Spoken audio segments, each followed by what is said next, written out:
Bismillahirrahmanirrahim. Mbah Takdim senantiasa Abah sampaikan untuk para sepuh, para bini sepuh, para alim, para ulama, para aulia yang senantiasa hadir dalam aktivitas-aktivitas yang kita lakukan, baik secara jasmani, rohani, atau salah satu di antaranya. Assalamualaikum warahmatullahi wabarakatuh. Bismillahirrahmanirrahim. Alhamdulillahirabbil alamin wa bihi nasta'inu ala umurid dunya waddin. Wassalatu wassalamu ala asrofil anbiya'i wal mursalin sayyidina Muhammadin wa ala alihi wa ashabihi ajmain. Pertama dan utama, Abah senantiasa mengingatkan bahwa apapun situasi kita, apapun kondisi kita, senantiasa berada dalam lingkup keselamatan, kesejahteraan, penuh cinta dan berkah dari Allah untuk semuanya. Nah, kalimat ini menjadi kalimat yang biasa ketika akal kita nggak kita pakai. Kalimat ini akan hanya berhenti pada batas pengetahuan ketika logika kita nggak kita kembangkan.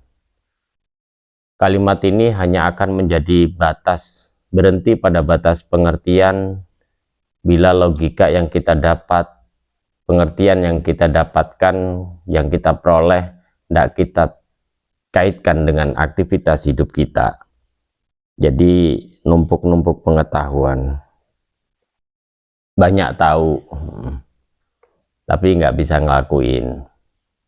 Banyak makan tapi nggak bisa nikmatin, seperti itu. Apapun rumusannya, apapun dasar pengetahuan yang kita punya, Abah senantiasa mengingatkan untuk mengosongkan gelas ya untuk sementara ini. Karena diakuin maupun enggak, pengetahuan kita yang sudah kita tumpuk dari mulai kecil sampai sekarang ini hanya mampu mengantarkan kita di detik ini. Sementara angan-angan kita sangat tinggi, kita membumbung ke langit. Namun kenapa proses hidup kita masih di putaran-putaran yang sama, monoton dari pagi, siang, sore, hari, kemarin, dulu, dan mungkin besok sampai yang akan datang pun begitu-begitu melulu, karena pengetahuan kita kurang bisa mampu bikin kita melompat lebih tinggi. Nah, artinya pengakuan ini penting supaya kita terus menggali.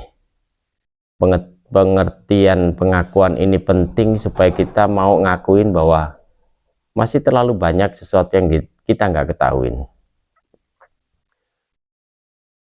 Orang banyak berpikir tentang pengalamannya yang berlimpah, waktu hidupnya yang panjang. Namun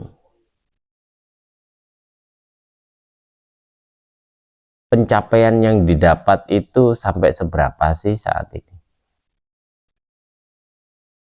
Nah, dari latar belakang ini, Abah lebih cenderung mengajak untuk melihat sisi yang terdalam atau sisi yang paling gampang kita jangkau ketika kita melihat diri kita. Esensi tentang iman, esensi tentang agama, esensi tentang cinta Rasulullah, esensi tentang syahadat, itu hanya akan berhenti di batas pengetahuan dan pengertian kalau tidak dalam bimbingan. Kenapa ini penting? Rumusan-rumusan yang dipakai wa irsyadi ustadi itu dari dulu menjadi acuan benar. Acuan yang nggak bisa dipungkiri. Karena berdasarkan kunci-kunci yang bisa kita jangkau, kita nggak bisa menemukan pengalaman sendiri. Karena untuk mencapai batas pengalaman sendiri itu butuh waktu yang sangat panjang. Maka kita butuh referensi. Referensi yang kita temukan bukan menjadi harga mati supaya kita meniru seperti yang mereka, tapi mengaplikasikan pengalaman dan pengertian orang lain untuk bisa mengantarkan kita menemukan definisi-definisi baru yang sangat kekinian menurut masing-masing. Banyak orang mulai melihat tentang ilmu yang menjabarkan tentang alam, ilmu yang menjabarkan tentang komposisi alam semesta raya, berkaitan dengan energi, berkaitan dengan frekuensi, atau berkaitan dengan itu lagi ya, seperti itulah. Namun akan menjadi wacana ketika itu mulai kita masukkan pada otak kita yang di bagian tertentu terlalu bagus. Otak kita di bagian tertentu ini terlalu bagus karena nggak pernah kepake. Kita asik mikirin orang lain, kita asik mikir dunia di luar kita, tapi kita jarang berpikir ke dalam. Nah, otak bagian ke dalam ini loh yang terlalu bagus, yang selama ini kita punya, nggak pernah kepake. Jadi masih utuh, masih dalam kemasan plastik mungkin ya. Nah, ini mulai coba kita ungkap. Nah, contoh misal Jumat yang kemarin bicara tentang ekspresi cinta ke Rasulullah. Apa mati ya? Apa ini sinyal ya?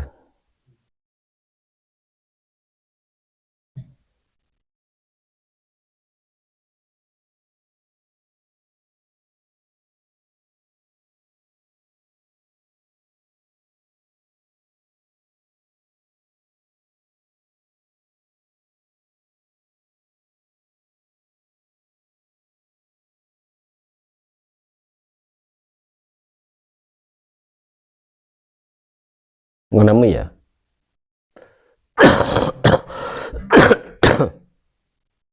Maaf ya. Maaf, sinyal di sini agak trouble mungkin.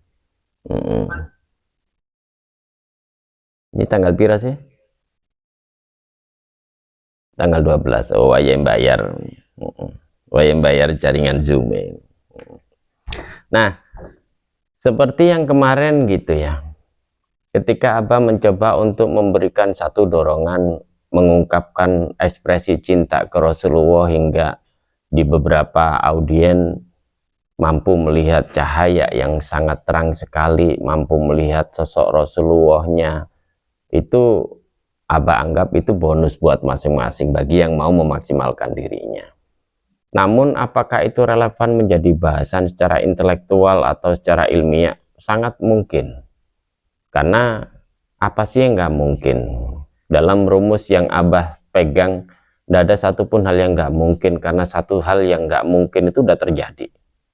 Fenomena Isra Mi'raj sampai hari ini itu sesuatu yang sangat nggak mungkin, tapi udah terjadi. Artinya apapun itu sangat mungkin sekali terjadi.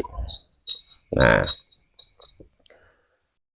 Rasulullah dengan kecerdasannya mengantarkan kita menemukan satu kisi-kisi di mana penyampaian pesan dari para nabi untuk umatnya dari lintas generasi, lintas waktu, itu hanya mengantarkan kita menjadi manusia seutuhnya, yang di dalamnya manusia seutuhnya itu diterjemahkan dengan bahasa supaya umat Rasulillah fil alamina hidup bahagia dengan konsepsi rahmatan lil alamin, dengan konsepsi khalifah fil ard, dengan konsepsi hablum minna wa hablum minan nas wa hablum minal alamnya. Nah, selama ini kita masih terkungkung di mana sih kan gitu. Apa ya masih berada di lintasan butuhku hari ini, bebanku yang saat ini, bebanku yang kemarin, atau sudah mulai melompat agak melebar sedikit. Yang dari aku menjadi kum. Ku termasuk kategori keluargaku misalnya ya. Jadi motivasi hidupnya hanya untuk keluargaku misalnya. Apakah udah dinaikin fasenya menuju kum untuk semua, minimal untuk orang-orang yang ada di sekitar kita kan gitu. Sampai di jauh lintasan untuk bangsa ini, untuk seluruh manusia di bumi atau sampai di belantara angkasa dan seterusnya. Nah, itu tergantung masing-masing. Nah, Abah mendampingi prosedur itu. Ketika Abah menggunakan metode ini, setiap kelas terisi. Dengan cara Abah berusaha mengikuti setiap kelas yang ngikutin saat itu. Sampai pun bila dalam proses itu Abah tidak lagi mampu menjangkau, maka Abah akan akuin bahwa di batasan ini Abah tidak lagi mampu menjangkau. Tapi selama masih Abah bisa menjangkau, Abah pasti dorong untuk maksimalkan lebih dari ini. Seperti itu. Nah, konsep dasarnya adalah membuka diri bahwa pengetahuan kita yang selama ini hanya mampu mengantarkan kita sampai hari ini. Itu konsep dasarnya. Dan perlu diakuin. Kalau perlu yakinin. Kalau ini nggak kita pegang, kita nggak akan tertarik untuk belajar lebih tentang apapun itu. Tentang pengetahuan apapun yang selain yang selama ini kita kenalin, selama ini yang kita punya, kita nggak akan terpicu untuk menjangkaunya. Karena wadahnya udah penuh kan gitu. Nah, dalam kalimat-kalimat yang lain di sebelum pertemuan ini Abah selalu ngomongin buang pengetahuanmu dah. Karena terlalu banyak pengetahuanmu itu meracuni hidupmu. Karena dirimu nggak lagi jadi orang yang kepake. Dirimu hanya memaksakan diri untuk kepake supaya mendapatkan sesuatu dah. Nah, itu nyebelin banget sebenarnya. Pamrih-pamrih seperti itu nggak asik. Itu yang membuat dirimu akan terbatas waktumu, terbatas ruangmu, dan terbatas cara berpikirmu. Apalagi tentang konsepsi terbatas tentang proses penghambaanmu kepada Sang Maha Pencipta. Proses penyatuan dirimu terhadap sistem kerja alam semesta yang kemudian sampai di konsep dirimu kepada Sang Maha Pencipta untuk alam semesta seisinya di itidal itu. Nah, Abah mencoba untuk menjabarkan segamblang mungkin, semudah mungkin, sehingga setiap fase dari audien ini mampu mencerna sesuai kelasnya dah. Gitu. Abah awalin dengan kalimat bismillahi dengan menyebut nama Allah. Kalau udah disebut mau ngapain sih? Bismillahirrahmanirrahim dengan menyebut nama Allah yang Maha Pengasih Penyayang. Kalau udah disebut mau ngapain?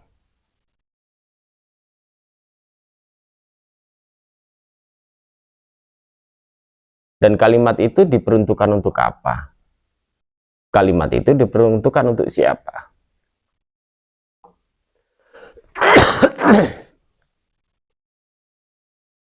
Nggak banyak orang mau berpikir tentang ini.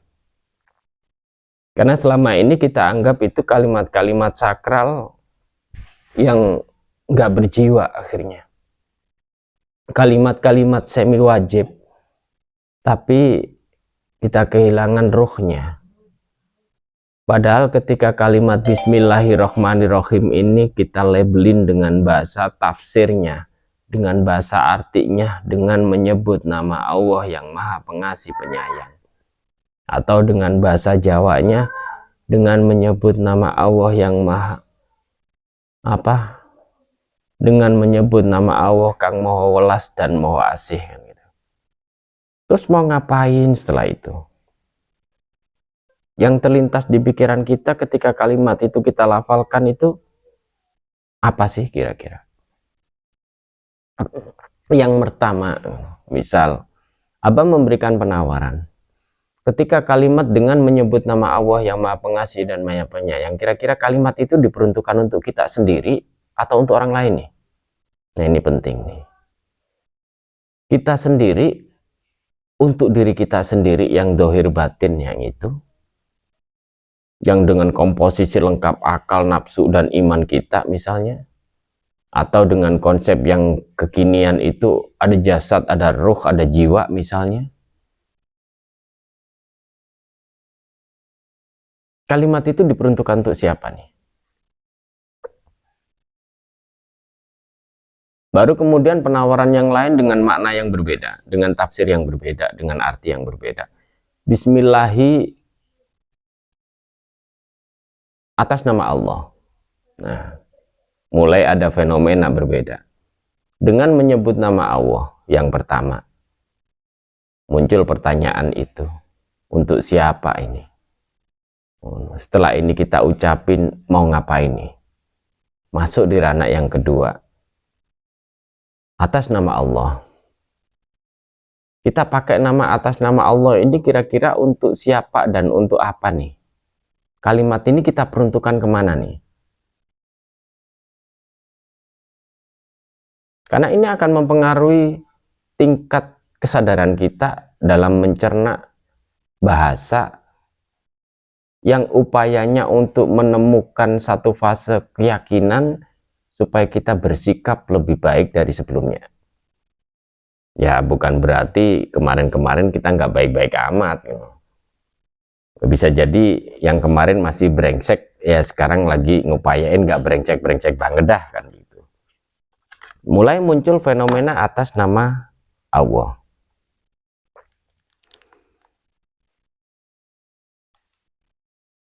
Terus pertanyaan lanjutannya, untuk siapa nih kira-kira bahasa ini?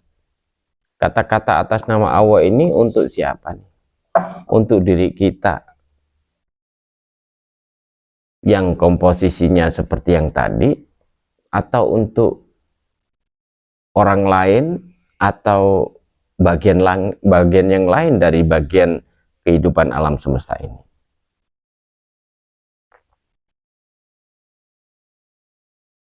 Nah, di tahapan yang kedua ini butuh kecerdasan luar biasa yang mengkaitkan tentang keberadaan kita dengan keberadaan makhluk-makhluk yang lain. Keberadaan kita dengan bagian-bagian kehidupan yang lain. Yang mungkin hanya bisa kita identifikasi, mungkin hanya bisa kita kenal namanya, bisa jadi boleh. Yang satu misal kan ini. Ketika hari ini kita mau bongkar rumah misal, kemudian atap kita turunin, awan mulai menggantung di langit. Kemudian kita dengan cara komunikasi kita menyapanya. Ini kalau mendungnya, awannya udah menggumpal, mendungnya mulai menebal, ini positif hujan deh. Kita kemudian mencoba untuk mengkoneksikan antara kita dengan keberadaan bagian lain di kehidupan, si awan, si mendung.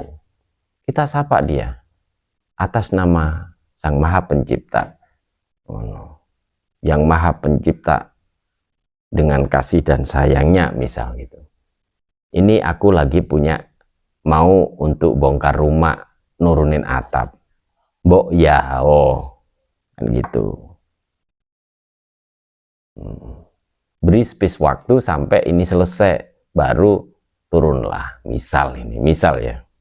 Karena kan boleh berkoordinasi dengan alam, boleh. Berkomunikasi kemudian berkoordinasi, boleh. Sah-sah saja. Kalau punya kemampuan ya suruh aja kalau berani kan gitu. Kalau kita nggak punya kemampuan, suruh-suruh kita dibilangin gitu, siapa lo kan gitu, nyuruh-nyuruh kan gitu. Tapi kalau kita punya skill tertentu, boleh, sah-sah saja. Nah itu misal di ranah yang kedua. Kemudian di ranah yang ketiga, dengan kalimat yang sama, Bismillahirrahmanirrahim, mengambil arti sebab Rahman Rahimmu ya Allah, yang Maha Pengasih Penyayang. Nah, pertanyaan yang muncul nanti, kalimat ini kita peruntukkan untuk siapa nih? Dengan lafal kalimat Bismillah yang sama, arti yang berbeda, peruntukannya pun akan berbeda pula.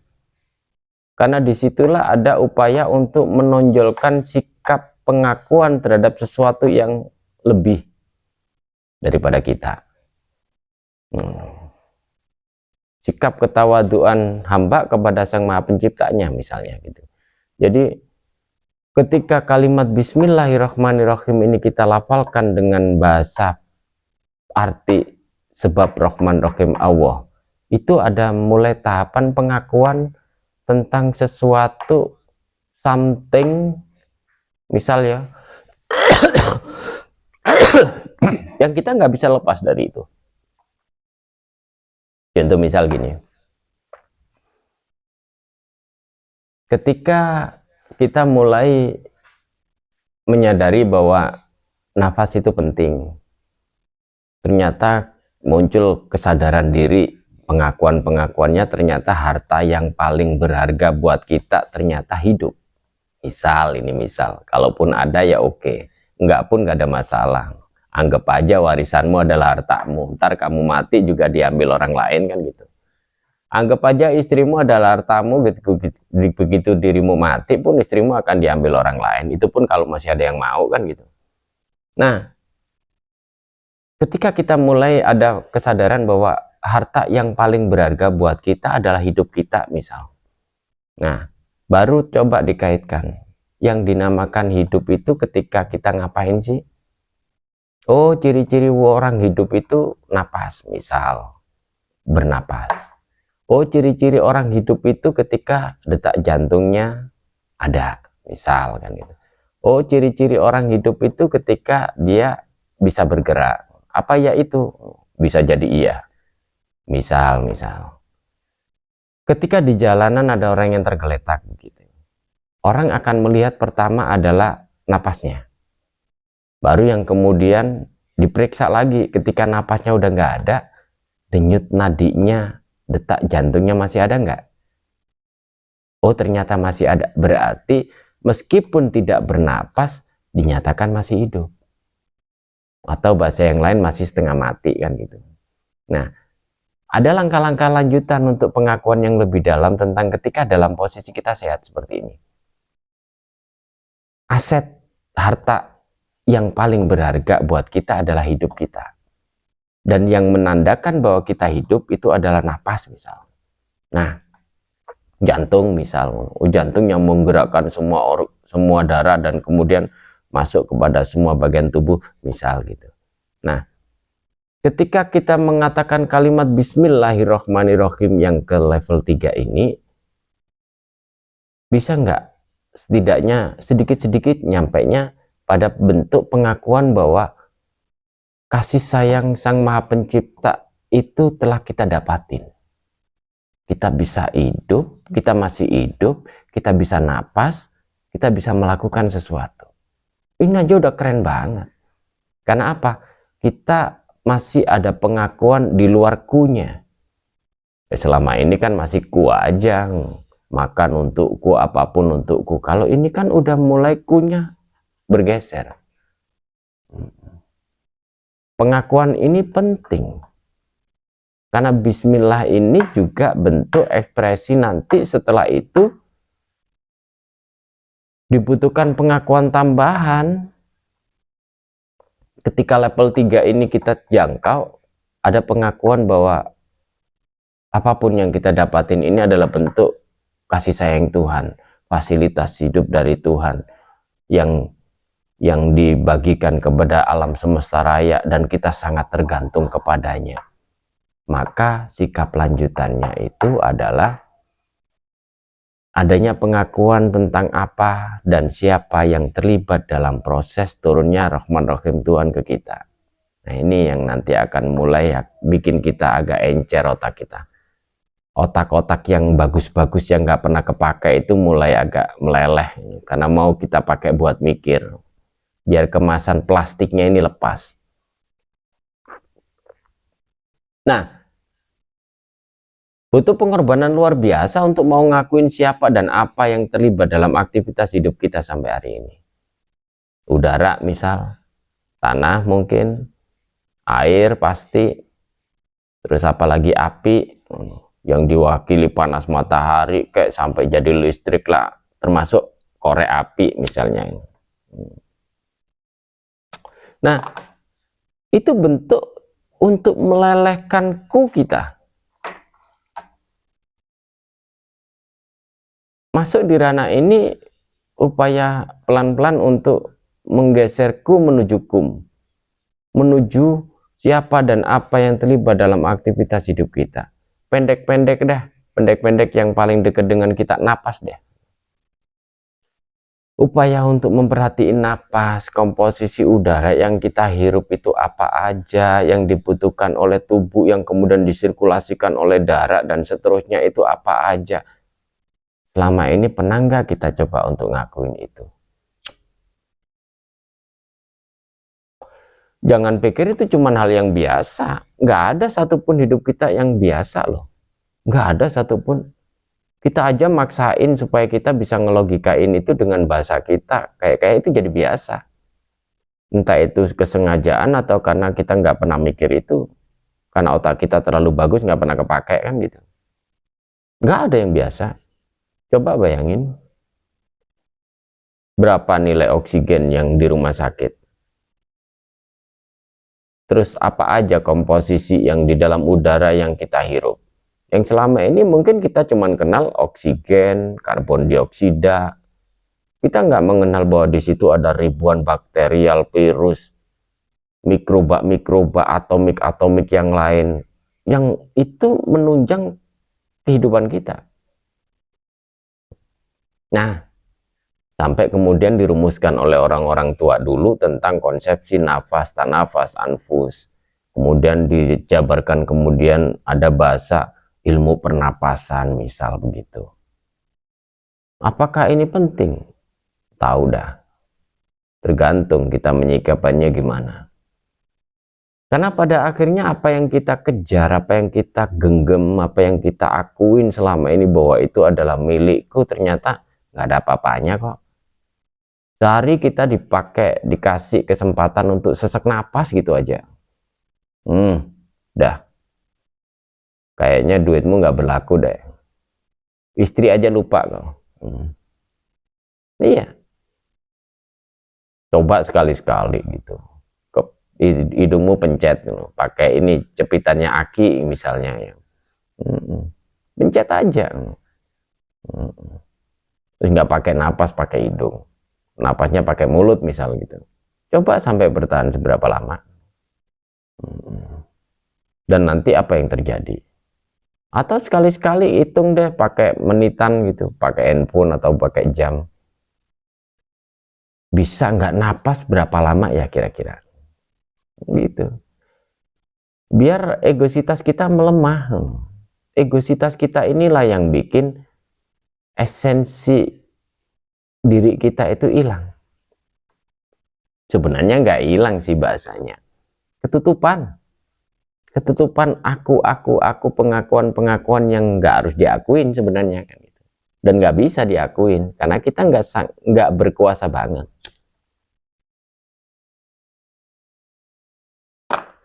Nah, demikian juga dengan pengetahuan. Pengetahuan yang kita punya selama ini, bagaimana caranya cari duit, bagaimana caranya dihormati orang, bagaimana caranya hidup mulia, bagaimana caranya hidup berkecukupan, bagaimana caranya apa ya namanya ya?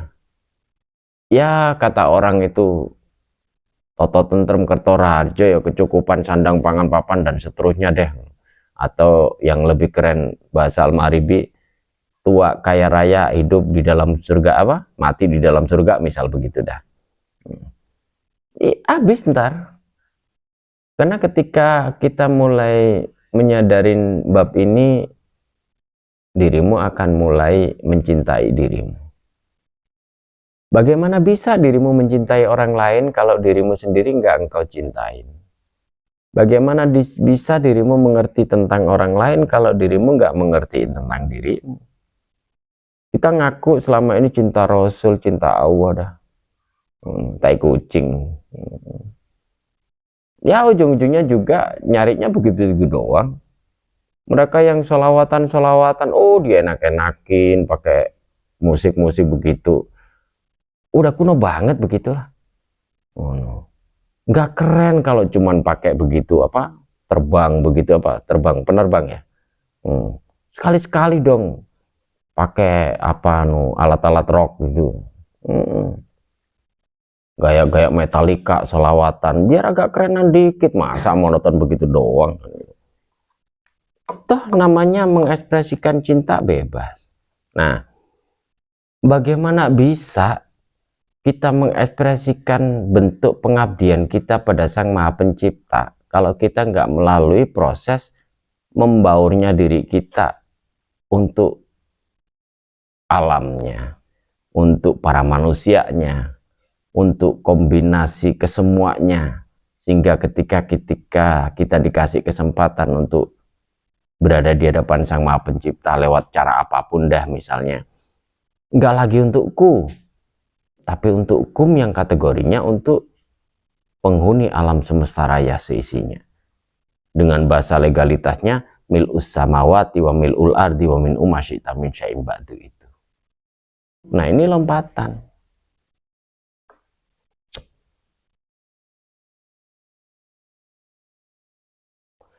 Makanya banyak rumusan yang menjabarkan tentang 114 surat di dalam Al-Quran adalah bentuk Rahman Rahimku, kata Allah.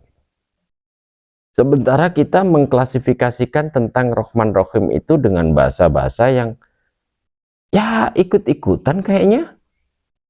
Kita nggak coba nemuin formulasi sendiri Rahman Rahim Allah itu seperti apa ya. Nah, setiap orang beda loh. Karena masing-masing punya bahasa ilahiyah. Terus pada tanya, bahasa ilahiyah itu apaan sih? Oh, itu kalam ilahi kali ya. Itu yang di Quran. Enggak begitu juga. Bahasa ilahiyah itu bahasa yang kau mengerti. Sebenarnya kalam ilahi juga demikian. Kalimat-kalimat yang keluar yang dimengertiin oleh manusia, yang dibenarkan oleh manusia, itu baru bahasa ilahiyah. Orang Jawa bilang bahasa Jawa, dingertiin oleh orang Jawa dan dibenarkan bahwa itu bahasa Jawa, itu kalam ilahi. Orang Inggris juga begitu, orang Arab juga punya bahasa ilahiyah sendiri. Biar nggak salah paham. Begitu. Nah, makin mengerucut konsep ini berkembang hingga pada satu fase di mana egositas kita mulai kita letakkan deh. Diri kita nggak berharga banget kok sebenarnya. Karena kalaupun sekarang mati itu, paling yang nangisin siapa ya? Yang pertama kalau nggak salah yang engkau utangin kali ya. Jelas uangnya nggak balik. Yang kedua bisa jadi istrimu kali yang apa iya? Apa nggak malah berteriak hore gitu? Nah ini aja, buat ngukur sepenting apa sih diri kita, sehingga kita mati-matian buat diakuin, mati-matian mempertahankan aku, mempertahankan sesuatu itu. Coba deh, ini baru apa ngajak untuk ngebayangin, biasanya kan enggak juga. Coba bayangin kalau hari ini, saat ini kita mati, kira-kira orang yang pertama yang kita repotin siapa ya? Terus yang kira-kira ntar nangisin kita itu ada nggak ya? Atau ketika kita mati, orang-orang di sekeliling kita pada teriak hore kali ya? Nah ini penting ini. Biar nggak sok-sokan lagi gitu loh. Nggak merasa dirinya penting. Paling-paling istrimu ntar apa ya? Ntar nikah lagi kali ya, pulang ke emaknya, pulang ke bapaknya, jual hartamu, kemudian begitu.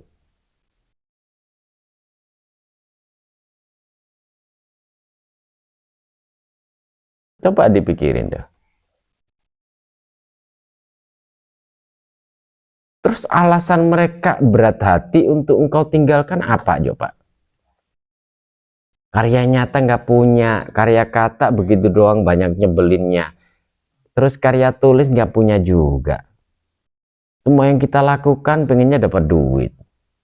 Semua yang kita lakukan pengennya diakuin sebagai begini begitu.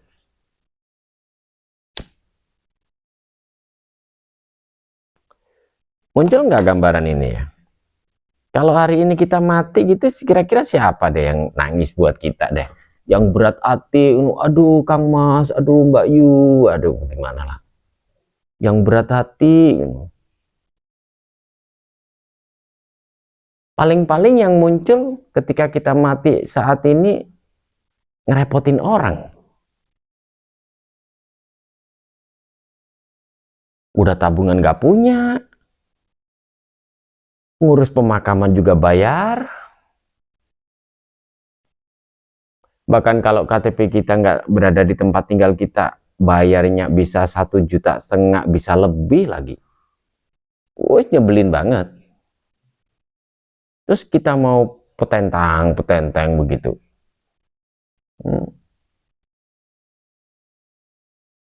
Membanggakan pengetahuan dan pengalamannya yang mengantarkan hidup sumpek sampai hari ini. Dah, nggak keren lah.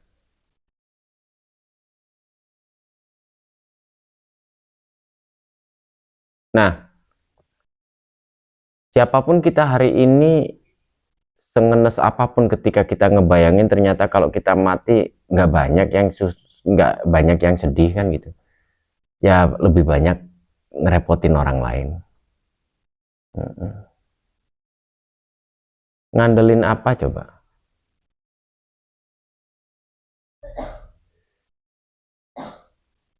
Terus mau kita kemanakan diri kita sekarang?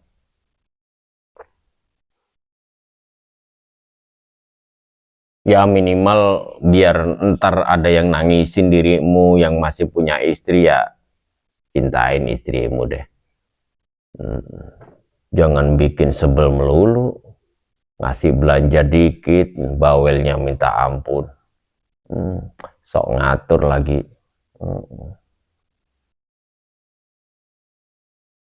Atau bisa jadi dirimu termasuk kategori suami takut istri kali ya. Nah, mending mati aja sekalian.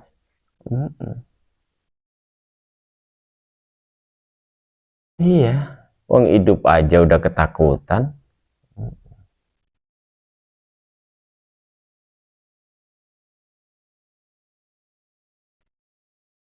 Nah, berkarya nyata itu penting juga. Ini kenapa kok ada dorongan Abah selalu ngomongin tentang 2 item, tentang karya nyata, bukan hanya karya kata, bukan hanya pinter ngomong, karya tulis, bukan hanya nulis doang, tapi karya nyata, sesuatu yang apa ya namanya, bahasanya simpelnya begini, ketika mati pun produk kita masih ada, dan produk kita kepake. Ketika kita mati, kata-kata kita masih didengar orang. Ketika kita mati, tulisan-tulisan kita masih dibaca orang. Ya, dalam artian positifnya. Tulisan-tulisan yang memotivasi, tulisan-tulisan yang memberikan rumusan-rumusan buat orang-orang yang butuh pengetahuan tentang sesuatu misal. Itu penting. Makanya sampai hari ini, kenapa kok para nabi itu ada? Karena ada karya nyata dari nabi-nabi yang kemudian mereka punya karya nyata, dilanjutkan kepada generasi lanjutannya begitu. Kenapa ada tokoh-tokoh hebat, ada para filsuf Yunani, karena dia punya karya tulis. Kenapa ada imam-imam Syafi'i, Maliki, Hanafi, Hambali, kenapa ada Syekh Abdul Qadir Jailani, karena mereka ada karya tulis, mereka ada karya kata yang kemudian ditulis oleh generasi lanjutannya. Mereka ada produk nyata yang sampai hari ini dipakai. Nah, sementara kita nih, apa kira-kira?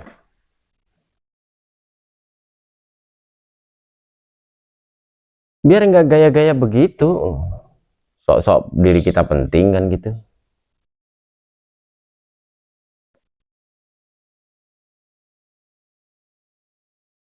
Nah, langkah lanjutannya setelah kita mulai menggunakan otak bagus kita untuk mengurai hal-hal yang dekat dengan kita. Langkah apa lanjutannya nih? Mau terus mempertahankan pengetahuanmu yang bikin dirimu hidup sumpek, nyumpekin orang lain lagi, nyebelin orang, nggak punya karya yang nyata, omongannya nyakitin telinga, tindakannya nyebelin orang lain, udah mati aja dah, daripada nambahin jumlah penduduk Indonesia yang nyebelin kan gitu. Nggak penting akhirnya. Ketika kita menyadari itu, ternyata kan aku kita, ego kita yang selama ini dominasi. Kita nggak pernah berpikir besar. Kita nggak pernah berpikir menciptakan karya besar untuk mensejahterakan orang, misal. Menguatkan orang lain biar bisa menguatkan yang lainnya, bisa. Gitu. Ini mulai perlu dipikirin.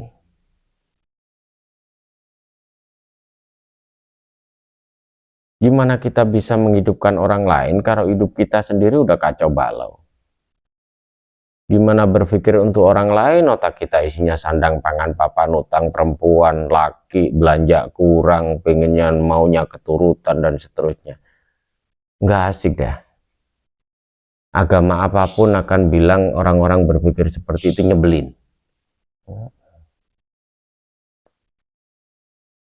Nah, lepas dari itu, coba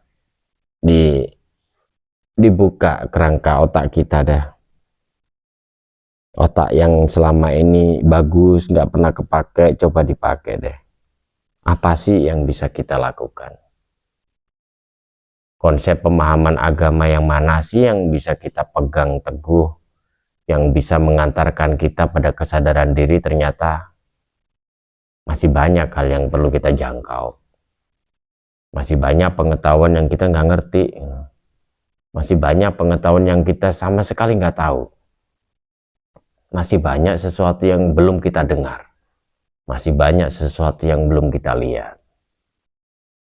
Sehingga karena ego kita, sesuatu yang disebutkan dalam konsepsi agama, bersihkan hatimu.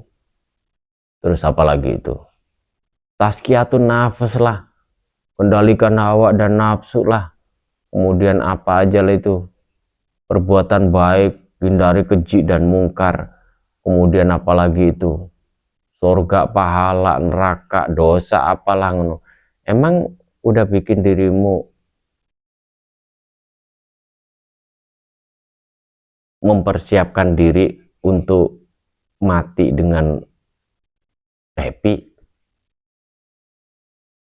Hidup aja masih nyebelin, masih merasa berat, gimana matinya?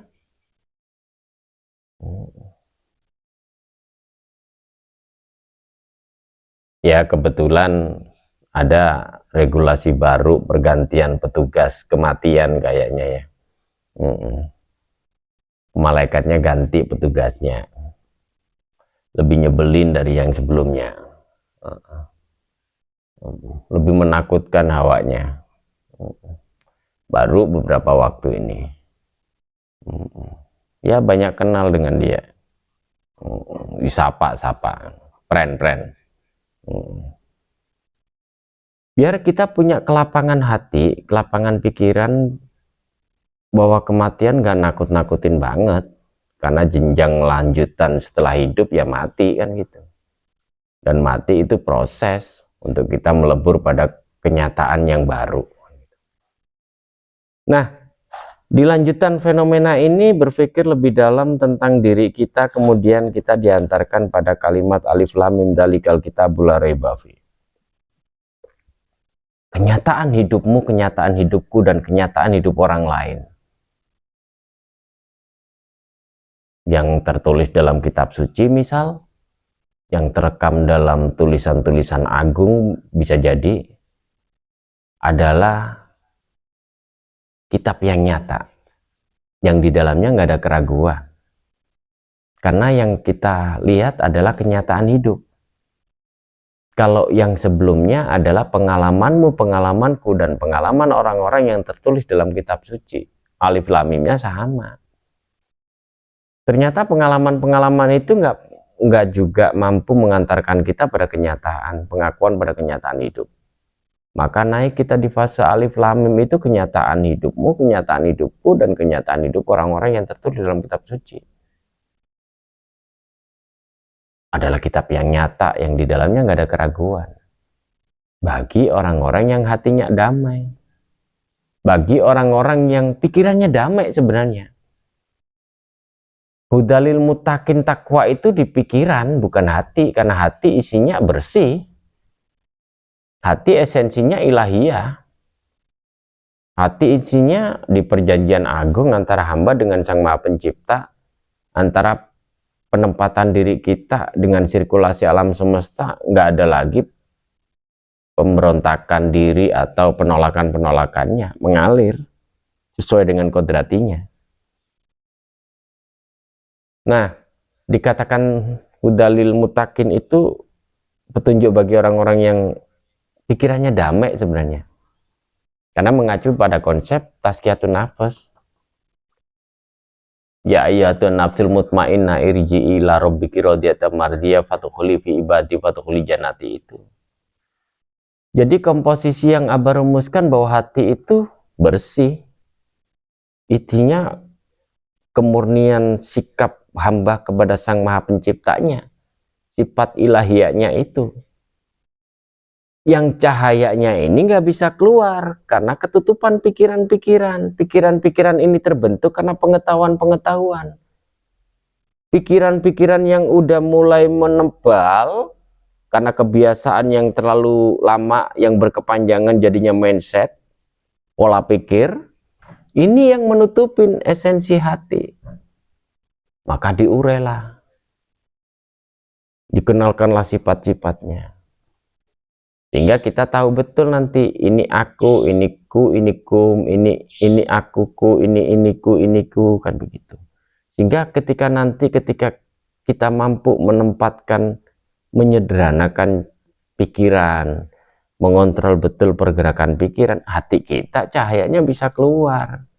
Ada selak di situ, cahaya hati akan mampu keluar mewarnai perjalanan hidup kita. Makanya sulit selama pikiran kita masih mendominasi, apalagi dengan metode-metode yang menggunakan kontrol pikiran begitu.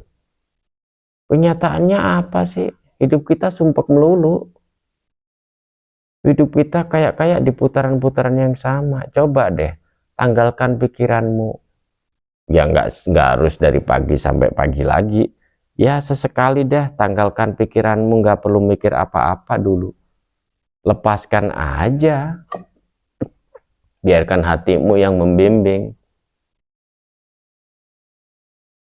Di situ. Nah lepas dari pikiran itu nanti di dalamnya itu ada nafsu. Nah ini yang akunya ini yang akan dominan. Baru kemudian kita bisa ngendaliin itu sehingga hati kita membimbing. Begitu, bahasamu berjiwa karena keluar dari kenyataan hidup berdasarkan pengalamanmu yang tercetak karena irama perjalananmu sendiri. Dan masing-masing orang berbeda, nggak bisa sama, nggak ada satupun yang sama, nggak ada. Seolah-olah sama, nggak sama. Makanya rumusan-rumusan secara psikologis Al-Quran itu 114 surat itu ya 114 perjalanan hidup manusia yang semuanya juga merujuknya pada sikap hidup di Al-Fatihah 7 ayat itu. Yang rumusannya nanti semuanya itu harus diakuin bahwa itulah Rahman Rahimku, kata Allah. Begitu. Enteng kalau diomongin, gampang kalau buat ayel-ayelan, buat apa namanya diskusi yang otot lehernya sampai sejempol itu gampang. Tapi coba sambil renungin, sambil nongkrong di WC misal, sambil ngopi di kafe, sambil sandaran di tembok mungkin, peluk-peluk pohon kah, itu akan berbeda nuansanya. Karena itu dirimu akan berdialog, dirimu akan berkomunikasi dengan diri sendiri. Baru cara penempatannya diri kita pada sesuatu apapun di sekeliling kita. Hidup mereka sebenarnya. Karena kalau mereka nggak hidup, mereka nggak hancur. Mereka dinyatakan hidup karena di dalamnya itu ada molekul-molekul yang bergerak, yang menghasilkan energi. Yang energi itu menghasilkan, pergerakannya ini menghasilkan gelombang energi. Nah, ini yang penting kita pahami. Sebenarnya kita nggak pernah sendiri sebenarnya. Ada bagian diri kita yang selama ini nggak kita kenalin, nggak kita akuin keberadaannya. Coba deh, kasih waktu sesaat. Bahwa di situ dirimu akan mengenali bahwa bagian dirimu ada dirimu yang lain. Yang selama ini betul-betul engkau matiin tempatnya. Enggak diakuin sama sekali. Enggak jauh-jauh sampai di inti sel darah putih, darah merah, sampai di sumsum, balung sumsum.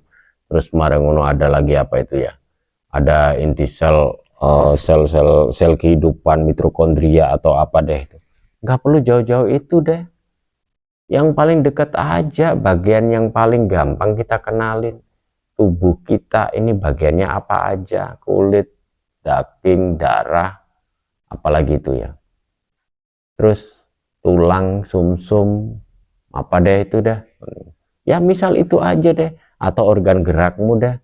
Atau kalau perlu beli itu buku anatomi tubuh. Kenalin itu bagian-bagianmu yang penting, dan di situ itu ada akumu loh. Aku yang sejati, mereka bekerja sendiri-sendiri. Tidak engkau kendalikan. Dan itu begitu mereka berhenti, aku yang itumu, modarlah kita. Itu salah satunya. Jadi hari ini Abah menyarankan nggak perlu pede-pede banget tentang pengetahuan yang pernah engkau dapat. Karena tema hari ini sebenarnya di akidah dan akhlak. Bahasa akidah akhlak itu sebenarnya udah familiar di ranah tahun 80-90-an di pelajaran anak-anak MI ya, madrasah. Tentang akidah itu keyakinan, akhlak itu kelakuan. Keyakinan kita tentang sesuatu apapun itu terbentuk karena kebiasaan dan pengetahuan. Akhlak itu kelakuan, tindak tanduk, tata krama misalnya. Nanti kalau dibahasakan di bahasa Jawa ya Pak, tapa selira dan tata krama. Tahu diri, tahu posisi, sadar diri, sadar posisi. Terus baru kemudian cara kita memposisikan orang lain, cara kita memposisikan alam semesta, dan cara kita memposisikan Sang Maha Pencipta. Panjang sebenarnya itu. Kalau dikupas lagi ada yang berkaitan dengan dirimu sendiri, dirimu dengan sesuatu yang dalam kategori batin ya. Dirimu yang ragawi ini dengan batinmu, dengan jiwamu, dengan pikiranmu. Ini nggak nyata semuanya, nggak ada ini. Pikiran, jiwa, ruhmu, energimu lah, apalah itu. Ini nggak kelihatan. Dan itu bagian-bagianmu yang selama ini ketutupan. Ngeyelnya aja yang kuat, sehingga kayak yang lain nggak ada. Sok pinter dah. Begitu istri udah teriak banting piring, goblok mendadak kita. Gitu. Begitu tukang tagih udah teriak kelunding gitu aja, wes munyer kita kepala. Gitu. Nah, disitulah dibutuhkan kecerdasan yang dasar ya. Kecerdasan dasar itu begini. Kalau hari ini nggak enak, kita maunya enak. Itu kecerdasan dasar. Kalau hari ini kita makan nasi nggak enak, kita akan makan nasi yang lain. Kita akan makan yang lain. Kalau hari ini kita minum es nggak enak, kita akan minum yang lain. Itu kecerdasan dasar. Dari yang sesuatu yang kita anggap nggak enak, menuju yang kita anggap enak. Dan ini setiap orang beda. Nggak enak kita bisa jadi enaknya orang lain. Kalau menurut bahasanya Yabit itu, deritamu adalah berkah bagiku, kan gitu. Kayak tukang tambal ban itu loh. Derita orang lain berkah buat dia, kan gitu. Nah, kenalin itu dah. Biar kita lebih bisa menghargai diri.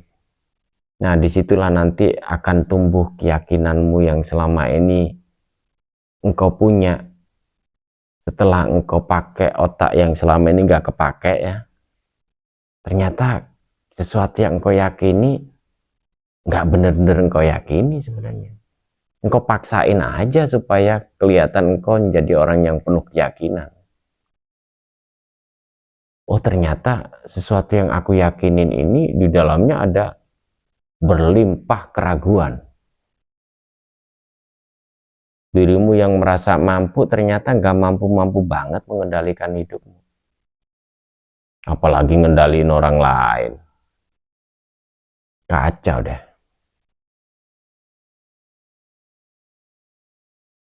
Nah, fenomena ini udah dibaca oleh Rasulullah dengan konsep yang sangat cerdas sekali. Menggunakan bahasa Assalamualaikum. Konsep pengakuan diri tentang fasilitas hidup yang kita pakai ini, yang kita jalanin ini, diakuin maupun enggak, ini adalah Rahman Rahim dari Sang Maha Pencipta. Dan kita ditantang loh untuk menghadirkan berkah. Wa barokatuh ini tantangan besar, fasilitas hidup yang diberikan oleh Sang Maha Pencipta yang dikemas dengan bahasa Rahman Rahim, itu untuk menghasilkan berkah, manfaat-manfaat yang tidak berhenti. Nah, ini tantangan nih. Ini tantangan luar biasa. Ini ma'nawiyah salam yang lebih tinggi. Yang awal sapaan, yang kedua doa. Gimana bisa doa buat mereka? Kita aja nggak ngenalin mereka. Gitu. Yang di level yang ketiganya itu pengakuan bahwa kita udah dapat di selamat sejahtera dan penuh berkah itu. Di level yang keempat, ada lagi nih. Setelah kita ngakuin bahwa semua yang kita jalanin ini adalah Rahman Rahim Allah yang di dalam konsep Assalamualaikum warahmatullah. Nah, ini pengakuan bahwa fasilitas hidup adalah Rahman Rahim yang Tuhan kasih ke kita melalui sistem kerja alam semesta ini. Bisa nggak kita menciptakan wabarokahnya? Bisa nggak kita menjadikan wabarokatunya? Menghadirkan barokah itu kan manfaat, kebaikan-kebaikan yang tidak terhenti kan itu, manfaat yang terus menerus sampai tutup dunia dah. Nah, ini tantangannya kita gitu. Karya nyata, karya kata boleh, karya tulis oke kan gitu. Itu dah. Warahmatullahi wabarakatuh itu, wabarakatuhnya ini tantangan buat setiap orang nih. Baik itu secara kolektif maupun personal. Makanya di konsep salam ini bisa dimasukkan di ranah apapun, pakai bahasa apa aja oke. Sampurasun silakan, Om Swastiastu monggo, Rahayu Sagung Dumadi monggo silakan. Tapi ada nggak pemahaman yang selengkap ini? Ini loh yang bisa membedah kecerdasan bahasa yang disampaikan Rasulullah Muhammad. Dibentuk pengakuan bahwa semua fasilitas yang udah kita dapat ini adalah Rahman Rahim Sang Maha Pencipta yang dilewatkan dengan siapa dan apa alam semesta dan manusia dan makhluk yang lainnya, sehingga mampu nggak kita ini. Kalau konsep yang ilahi punya, ya apapun yang diciptakan semuanya bermanfaat, semua penuh berkah. Pertanyaannya yang menjadi tantangan itu, bisa nggak fasilitas yang udah kita dapat secara personal ini mampu menghadirkan manfaat-manfaat yang lebih buat orang-orang yang di dekat kita, buat orang-orang yang di sekeliling kita, buat makhluk yang lain deh. Ini yang jadi PR kita. Makanya Abbas beberapa kali ngomong, nggak pinter-pinter amat, nggak apa-apa dah. Tapi jangan goblok.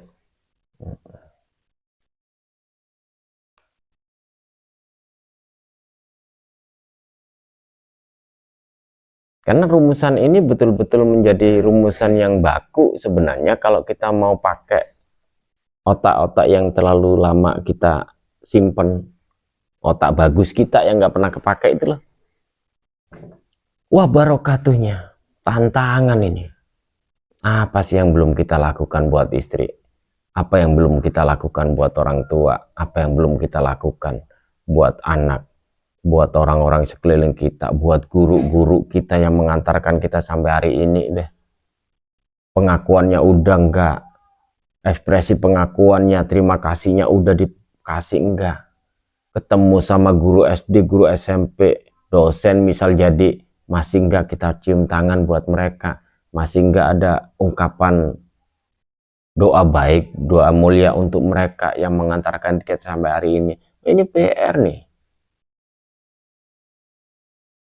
Nggak terlalu jauh-jauh dulu, yang deket-deket aja, yang ikut dalam proses siapa saja dan apa saja yang menjadi jalan turunnya Rahman Rahim Allah ke kita, dan ciptakanlah karya nyatanya, jadikanlah karya nyata itu. Ini keren banget sebenarnya gitu. Nah itu pun nanti berlaku pada aktivitas dohiron dan aktivitas batiniah kita. Ini pun nanti di batinnya kita ada pikiran kita, ada jiwa kita, ada apa namanya, ekspresinya, sikap kita. Sikap itu perpaduan dohir, batin, perpaduan pikiran karena pengetahuan, apa ya, terus sikap hidup, sikap. Jadi sulit dilukiskan dengan kata-kata para penyair. Tapi kalau dijalani masih bisa kok. Contoh misal begini. Hari ini dirimu mengenal tentang Islam misal. Tentang Al-Quran deh, Al-Quran. Dirimu mengenal tentang Al-Quran dari siapa nih? Setiap dirimu baca Quran, ingat nggak siapa yang ngajarin pertama? Nggak jamin juga kenapa kita bisa baca Quran dengan baik dan benar. Udah bismillah dah. Bismillah gampang. Kalimat bismillah yang selama ini kita dengungkan, kita pikirkan, kita ucapin, kita sikapin pelan-pelan ini, dulu pertama kenalnya dari siapa nih? Pernah nggak kita mencoba untuk ngakuin itu? Karena ekspresi ini dalam karya yang Abah sampaikan ini, berpikir itu juga karya. Karena ini menghasilkan frekuensi gelombang pikiran.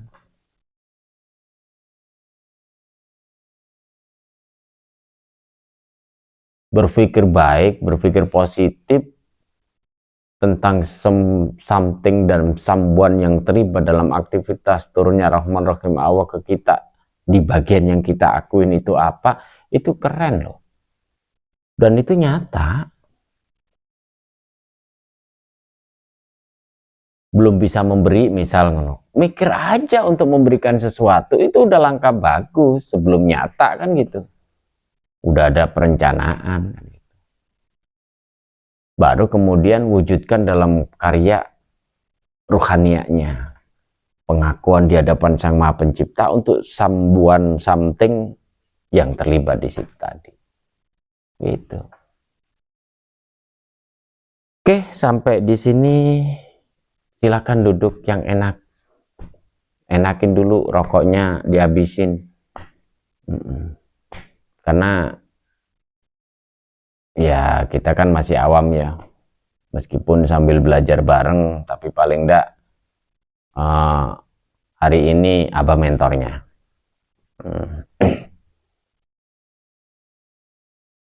Rokoknya dihabisin dulu, kalau masih baru nyulut ya taruh dah. Kopi disuruh seruput dulu.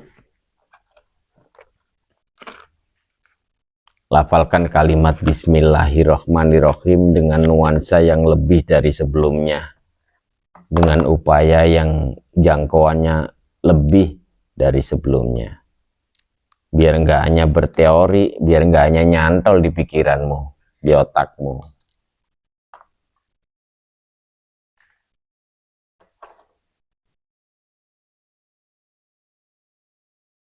Di pikiran boleh,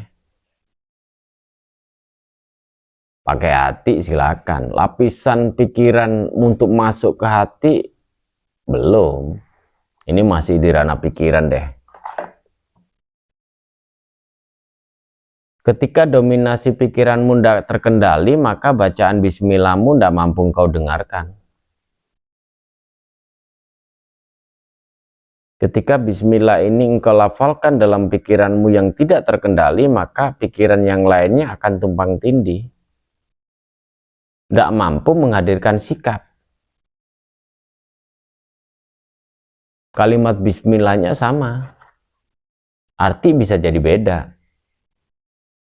Maknawiyahnya yang menghadirkan pengertian itu bisa jadi beda-beda. Abah nyoba ngikutin deh. Sampai pada puncaknya adalah bentuk sikap dirimu secara dohir, dirimu secara pikiran, dan dirimu secara hati kepada siapa yang kau tuju. Jangan-jangan bismillahmu itu masih nyantol pada makhluk nih.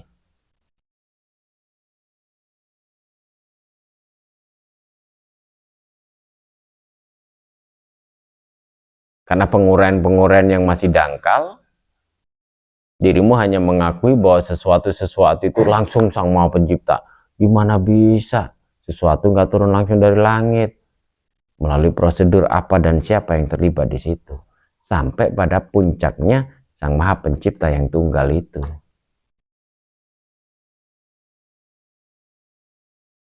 Lafalkan terus. Sampai ketemu bentuk pentawaduan diri. Kalau bahasa Jawanya, sikap menembah kita pada Sang Maha Pencipta yang awal, yang tunggal boleh.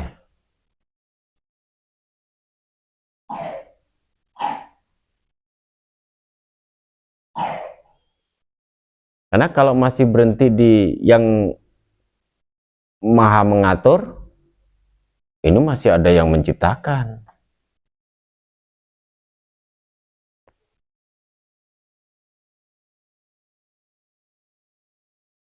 Rabbun itu penguasa. Penguasa bisa jadi bukan pencipta.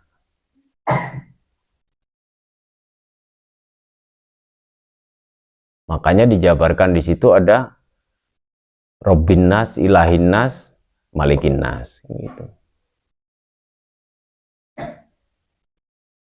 Jangkau kalimat bismillah ini dari apa dan siapa yang terlibat dalam aktivitas turunnya Rahman Rahim atau yang engkau akuin apa aja itu bentuknya, sampai pada Sang Maha Pencipta dan dirimu menembah kepadanya.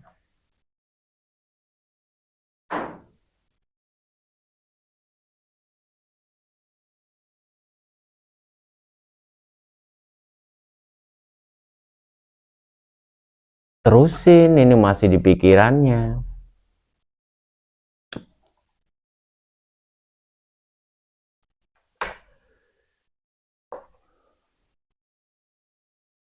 Kalau hatimu yang kepake, pikiranmu ketaruh nanti.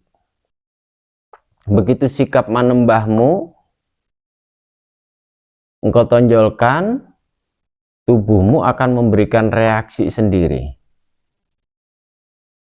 Ruhmu akan memancarkan frekuensi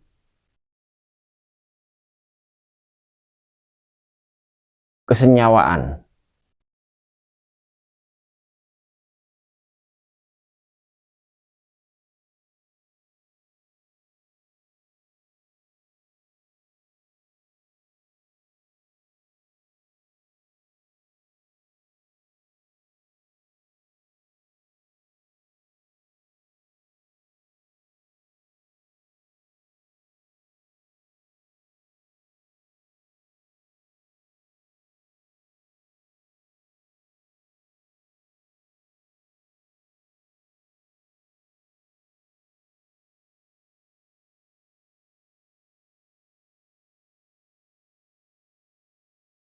Ini lebih bagus.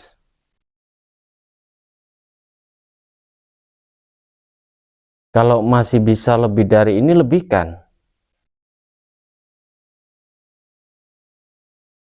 Dirimu akan mengarah pada posisi khusyukmu. Dan dirimu akan menemukan fase khudukmu. Tubuhmu akan khuduk. Dirimu tidak akan terpengaruh oleh gigitan nyamuk misal. Dirimu nggak akan lagi tertarik untuk menggerakkan tubuhmu karena dirimu secara tubuh ini, fisikmu ini akan mengikuti irama itu. Makanya sikap dohir dan sikap batin ini.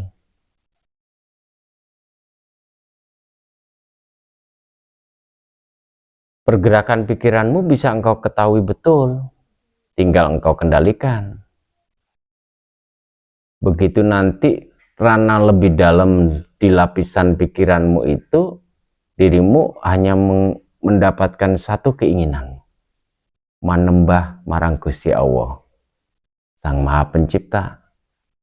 Itu masih didasari keinginan, dan inilah perannya nafsu.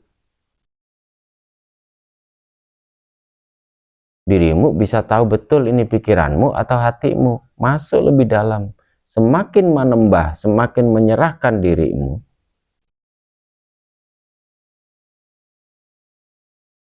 dirimu dengan alam semesta ini bersenyawa, bersinkronisasi itu. Tercipta satu harmonisasi yang dimana tidak ada lagi pergeseran, tidak ada lagi penolakan-penolakan. Sistem alam semesta raya ini udah terbentuk di hatimu. Yang di saat posisi ini tubuhmu meresponnya. Dadamu menemukan irama yang berbeda, bahkan denyutan jantungmu pun berbeda. Lapisan kulitmu, sesuatu yang di luar tubuhmu itu akan bereaksi betul, dan dirimu menyadari ini. Bismillahnya dilafalkan kembali dengan terjemahan terserah kelasnya masing-masing.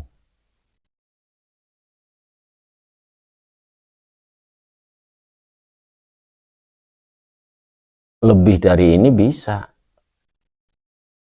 Yang rasanya berat nggak bisa naik lagi, ya sadarin lagi bahwa berada di posisi ini pun Rahman Rahimmu ya Allah. Ini fasilitasmu.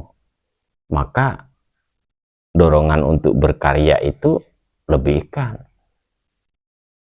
Lebih mendekatkan diri. Boleh diasumsikan dirimu masuk ke dalam dirimu, boleh dilogikakan dirimu naik lebih tinggi lagi.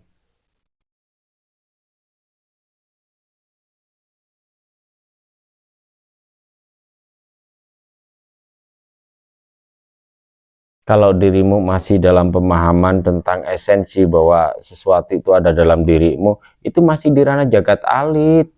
Itu tasawuf awal-awal. Kalau dikategorikan ilmu pengetahuannya, dirimu harus melihat bahwa di atas langit itu masih ada langit lagi, dan di kita itu ada di bagian terkecil dari belantara alam semesta raya ini.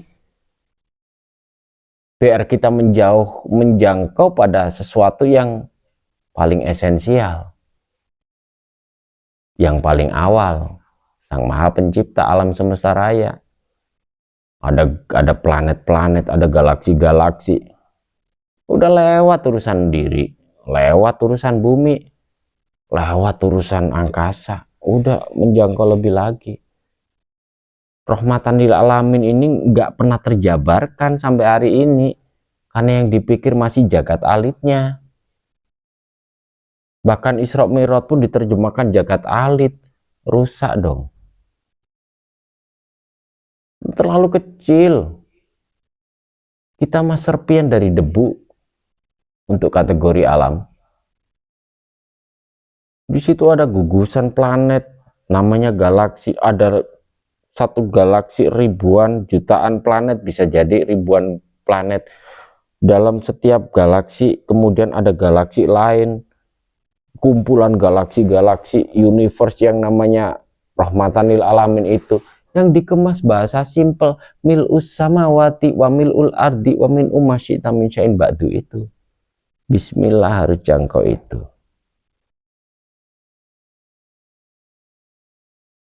Lebihkan dari ini.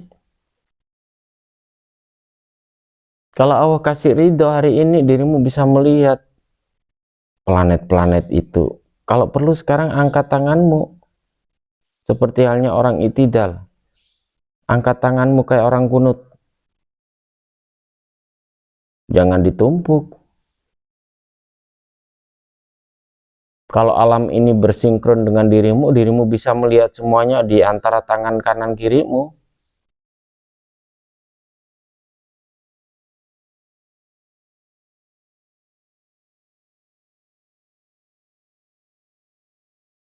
Ekspresikan dengan bahasa legitimasinya, Rabbana lakal hamdu mil'us samawati wa mil'ul ardi wa min umasyita min syai'in ba'du. Engkau menghadap Sang Maha Pencipta yang punya pengaturan-pengaturannya, yang ada yang diatur juga, yang ada di sepenuh langit, sepenuh bumi, dan sepenuh sesuatu yang belum engkau ketahui misalnya. Biar agak keren dikit lompatannya, nggak tanggung. Lebihkan dari ini, biar dirimu nggak terjebak pada neraka hidupmu aja, mikirin sandang, pangan, papan, utang, istri cerewet, belanja kurang melulu. Lompat lebih tinggi. Makanya komposisi pemahaman rahmatan lil alamin sampai hari ini di kalangan Islam nggak pernah terjabarkan. Di kalangan agamawan nggak pernah terjabarkan. Karena apa? Cenderung menggunakan konsepsi jagat alitnya. Semuanya diukur dengan jagat alitnya. Itu mah mainan anak-anak nantinya itu. Ini cuman miniatur. Serpihan debu. Belum utuh di debunya loh. Sementara alam semesta segede itu. Sok-sokan bisa melihat dari dirinya. Nggak begitu-begitu amat.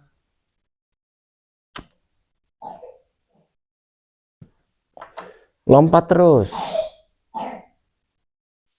Sampai dirimu tidak mampu lagi menjangkaunya ketika konsep Rabbana lakal hamdu, dirimu yang serpian debu ini menghadap pada Sang Maha Pencipta untuk seluruh alam semesta raya seisinya. Nah, itu baru keren.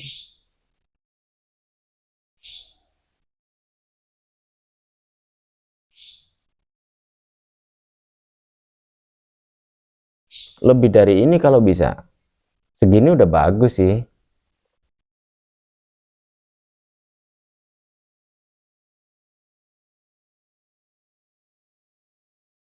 Nah, mulai ada pergerakan nih. Dirimu akan limbung di situ. Tapi kelas limbungnya udah beda. Pergerakan ini dirimu sangat menyadarinya. Nah, tunjulkan pada sikap manembah marang Sang Maha Pencipta. Sikap tawaduk kepada Sang Maha Pencipta. Dirimu tidak lagi menilai di situ. Dirimu betul-betul berada di titik netralnya. Nah, isi hati itu.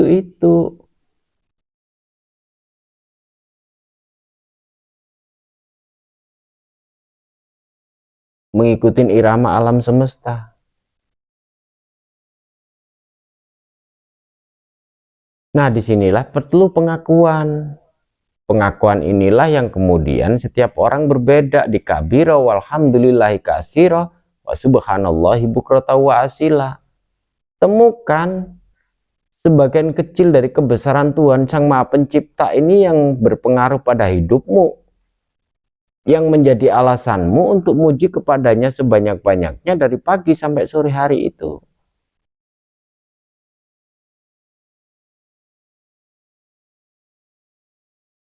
Temuin alasan muji ke Allah, alasan bersujud kepada Allah, alasan menembah kepada Allah itu apa? Tiap orang beda nih. Bisa hidup boleh, bisa napas boleh, sehat oke, punya istri silakan, punya suami silakan, istri mati silakan. Jadikan alasan untuk muji kepada Sang Maha Pencipta. Barangkali kemarin istrimu nyebelin banget, nyiksain dirimu aja misalnya, terus kemudian dia dikasih mati. Oh, jadikan itu alasanmu sujud hari ini, nggak apa-apa.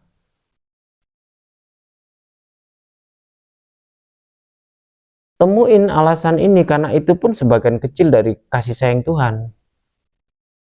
Itu sebagian kecil dari sistem alam semesta yang diterapin untuk dirimu. Nah, ini loh pentingnya.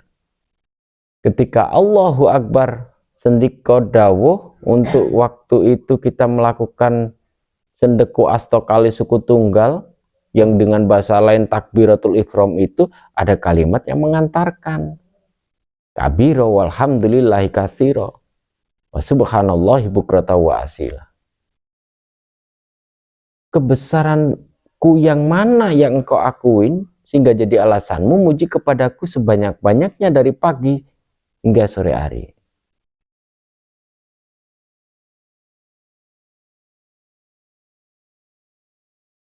Lebih bagus lagi dari ini, dibutuhkan kejujuran yang ekstra. Nggak mudah untuk berjujur ria seperti ini, karena setiap orang beda. Abah coba kasih dorongan aja, supaya tidak terhenti di langit-langitmu sendiri.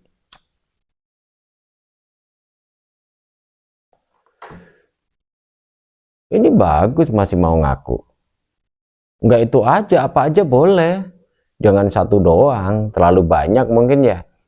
Ya cari yang paling esensial, yang paling penting sekiranya ketika nggak ada itu dirimu bukan siapa-siapa. Dirimu nggak berharga dah. Apa dah gitu.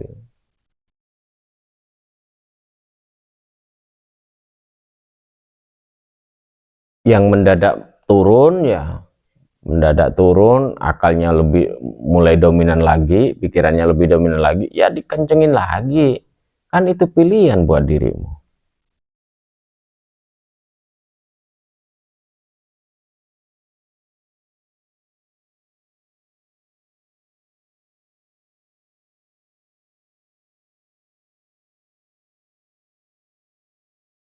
Nah, baru kemudian tolong dijawab. Kalau udah gini ngapain nih? Dirimu dikasih kesempatan dalam posisi ini, siapa orang pertama yang kau berikan fasilitas? Siapa orang yang pertama yang kau laporkan di situ?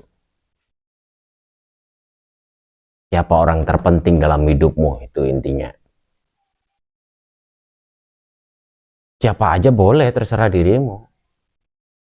Istrimu, anakmu, suamimu, tetanggamu misal, orang tuamu, gurumu, boleh, terserah dirimu. Ini menunjukkan kelasmu seberapa tuh. Siapa orang terpenting dalam hidupmu? Dirimu sendiri. Oh, dirimu udah menghadap kok. Udah keluar dari dirimu. Egomu udah kau tinggal tadi. Nah, ini mulai turun kan? Mulai turun. Gas lagi, tawadukkan hatimu di hadapan Sang Maha Pencipta.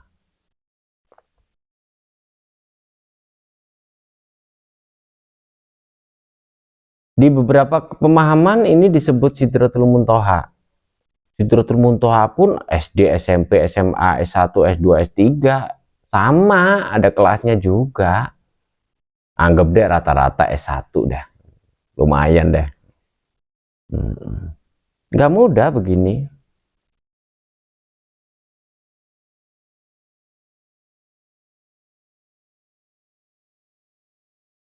Sampaikan, laporkan tentang seseorang yang engkau anggap penting dalam hidupmu, yang layak dinomorsatukan ketika laporan.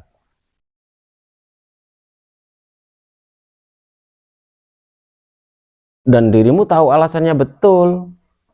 Kenapa harus guru? Kenapa harus orang tua? Kenapa harus istrimu? Kenapa harus suamimu misalnya? Kenapa harus anakmu? Harus tahu alasannya. Masing-masing boleh punya alasan.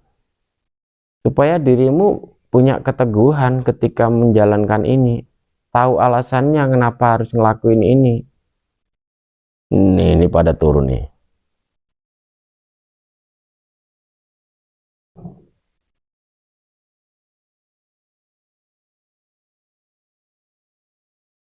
Terusin. Ini jadi berat. Nggak bisa naik lebih dari ini. Stuck. Bismillahnya dipakai lagi. Pengakuan bahwa fasilitas yang detik ini engkau dapat itu ya Rahman Rahim Allah. Maka engkau memujinya, engkau bersujud padanya. Nah, terbuka lagi nih. Baru niru deh dikit-dikit gitu. Apa ya penting untuk menghadap ke Allah, nyampein doa kepada Rasulullah? Boleh, bagus saja. Karena kita nemuin referensinya dari Rasulullah. Kita nemuin konsep Daud, Idris, apa nabi-nabi yang lain pun, orang-orang yang lain pun ya karena Rasulullah memperkenalkan itu. Boleh. Temuin alasannya kenapa Rasulullah kita laporin. Ungkapannya apa? Terima kasih, pengakuan-pengakuan. Ini loh syahadat. Pengakuan-pengakuan tentang apa? Nah, ini agak berat karena butuh rasionalisasi, butuh alasan untuk melakukannya, dan dadamu kalau nggak menemukan alasannya menyempit. Udah tak kasih microchip itu biar dirimu menemukan ukurannya. Kejujuranmu yang nggak engkau eksplorasikan ini akan menghambat sistem di dadamu.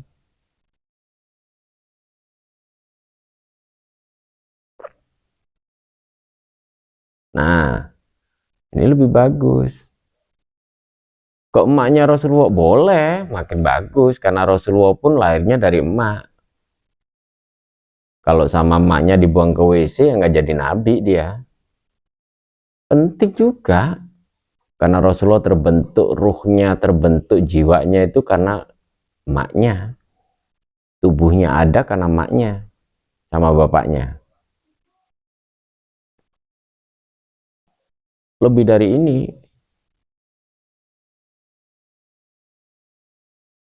Ini sebenarnya lanjutan dari yang kemarin.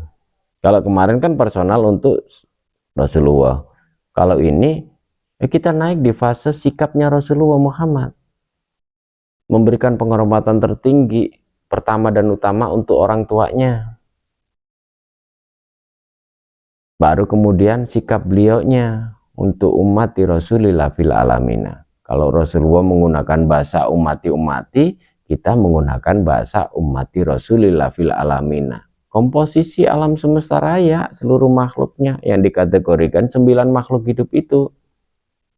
Makanya komposisi 9 makhluk hidup ini akan berkaitan dengan 9 syahadat dalam setiap waktu dalam sehari di sholat. Pengakuan kita untuk mereka apaan nih di hadapan Sang Maha Pencipta? Pengakuan kita untuk mereka something sambuan itu seperti apa dalam bismillah kita? Nah, untuk semua umat Rasulillah fil alamin, menghadap hamba kepadamu yang Sang Maha Pencipta. Harus ada mahanya. bukan mahasiswa, maha.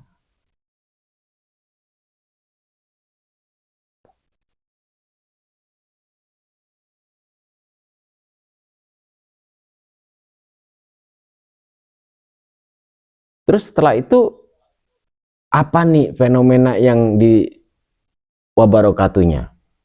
Kalau udah disampaikan gini, apa nih itikat-itikat kita, niatan-niatan kita selebihnya setelah ini untuk seluruh alam semesta seisinya ini, yang kategori ummati Rasulillah fil alamina itu.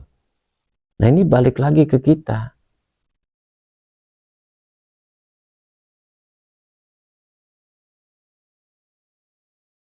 Nah ini kayaknya butuh deh pengetahuan-pengetahuan baru untuk mengantarkan, nemuin alasan.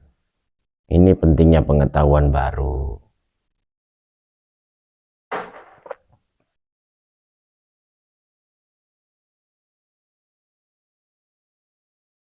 Yang dipakai bukan lagi rasa pengerosoknya, tapi sikap. Sikap ini muncul karena pengakuan-pengakuan diri.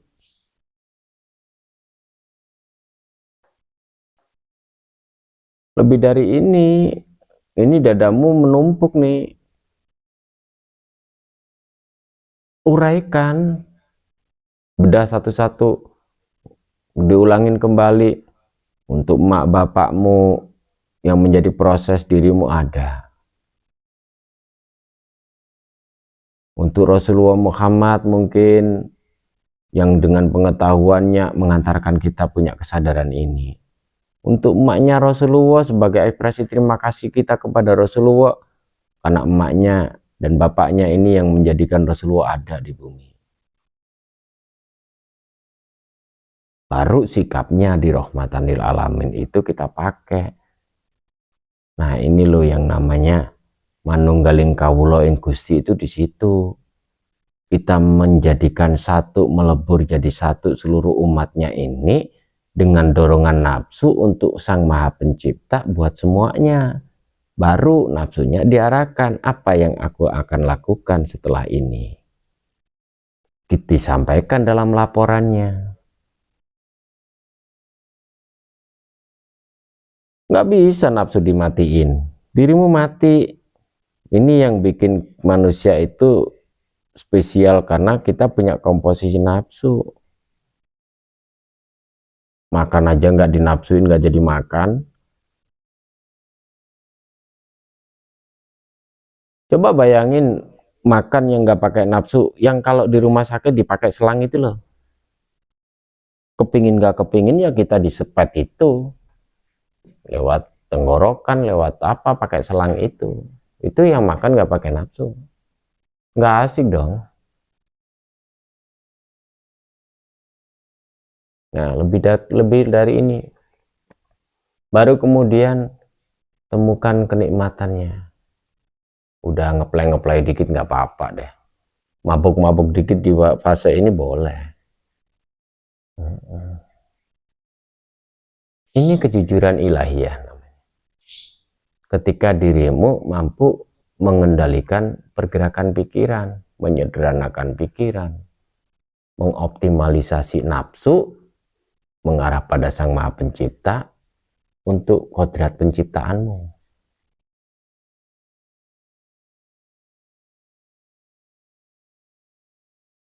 Ini keren.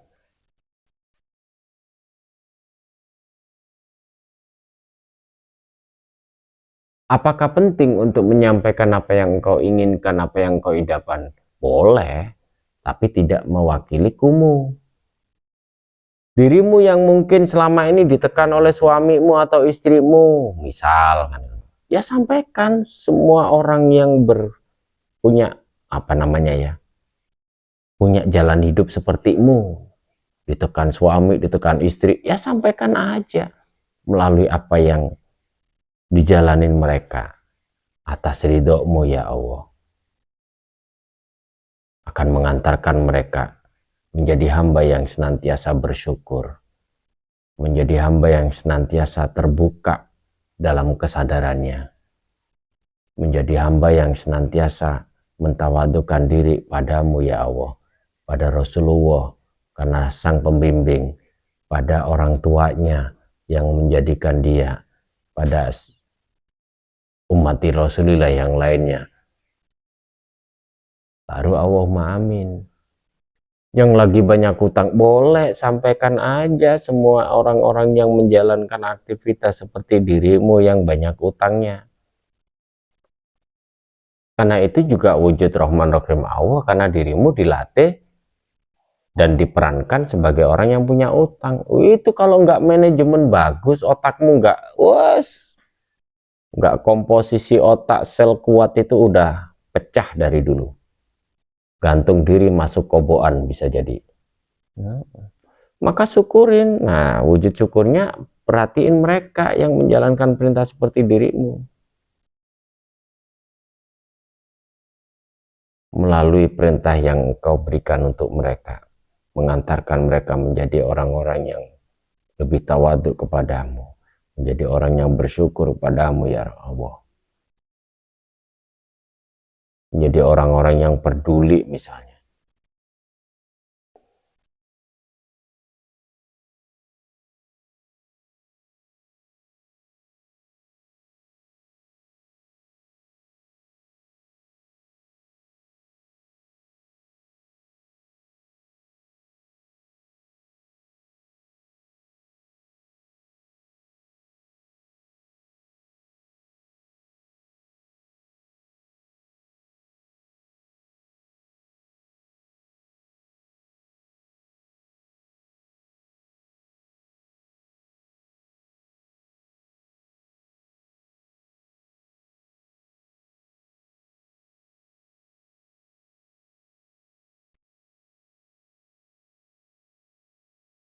Nah, bagi yang pebisnis misal, jangan cuman yang seperti dirimu, karena dirimu sendiri pun kadang-kala nggak sabar jalanin perintah hidupmu. Maka jangan lupain, doain mereka juga, laporin mereka juga yang hidupnya berkelimpahan, apa deh, banyak duitnya, banyak warisannya, banyak bahagianya. Nah itu doain juga, karena dari mereka inilah sirkulasi ekonomi itu akan nyambung. Orang nggak punya duit, punya produk, dibeli sama orang yang punya duit. Doain mereka yang punya kelapangan rezeki berlimpah, yang berkelimpahan hidupnya. Doain juga. Biar dirimu nggak dikelilingin orang sumpek melulu. Yang pengen karirnya meningkat misal. Ya karena dirimu kan udah yakin bahwa apapun yang kau jalankan kan jadi saranamu sujud ke Allah. Ya laporkan. Dan orang-orang yang berkaitan dengan itu, para pimpinannya, para pengusahanya, boleh didoain. Itu bentuk respekmu untuk mereka. Makanya empati, peduli, bisa doain orang. Itu kalau nggak susah dulu nggak bisa. Karena itu nggak bisa dilatihkan. Itu akan muncul dari penderitaan. Makanya para nabi-nabi itu matang karena penderitaan. Setiap kalimat yang keluar dari orang-orang yang pernah menderita ini berjiwa betul. Bukan hanya sekedar hafalan. Ada sesuatu yang di situnya.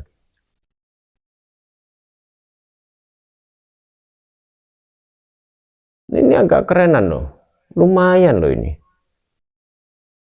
Coba ini tiap hari dipakai. Belum kepingin aja udah keturutan kalinya. Karena apa? Sistem dirimu menempatkan dirimu untuk ikut dalam irama sinkronisasi alam semesta ini nyampe. Meskipun ini karena ada yang pandu kan gitu. Nggak apa-apa, jalanin aja. Evaluasinya Jumat depan.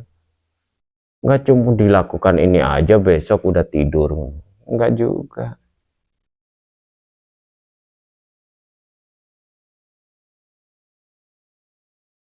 Untuk orang-orang yang terdekat, istri, suami, anak misal, mantan istri boleh dah. Barangkali mantan istrimu, mantan suamimu pernah ngerasa engkau menyebalkan, kemudian dia pernah melantunkan kalimat doa yang membuat dirimu terkutuk dah kan gitu. Hidupmu jadi berat. Ya sampaikan. Untuk mbahmu, kakek buyutmu bisa jadi karena terbentuknya jiwamu itu karena dia, misal jadi boleh jalur hidupmu melanjutkan jejak hidupnya dia karena itu faktor genetika misal, boleh silakan. Biar beratnya hidupmu hari ini menjadi jembatanmu, menjadi tali penghubungmu untuk pada mereka-mereka, pada beliau-beliaunya itu.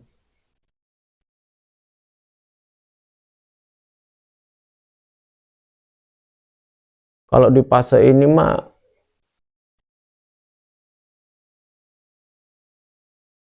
udah luar biasa. Lebih dari ini ya, agak turun. Ini kalau udah masuk di ranah rasionalisasi, menemukan alasan, pikirannya pasti jalan. Nafsuin untuk mendekat.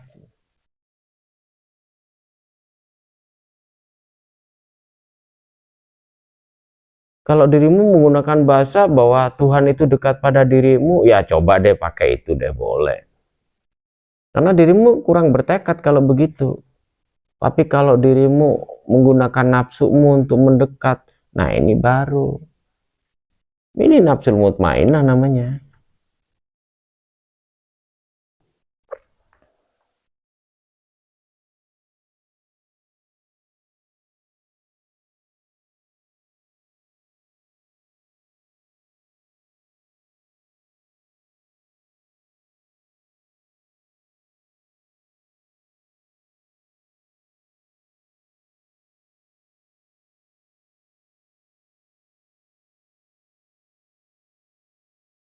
Untuk sesama saudaramu yang melakukan aktivitas yang hari ini, yang sama-sama ini, di forum ini, doain mereka, aminin doa mereka.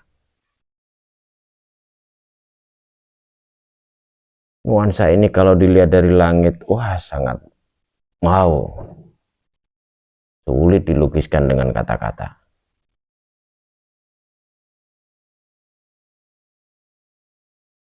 Kalau yang hanya ahli frekuensi, ahli energi, kelas CKRMS, nggak bisa jangkau fenomena ini. Ini mempengaruhi apa aja nih.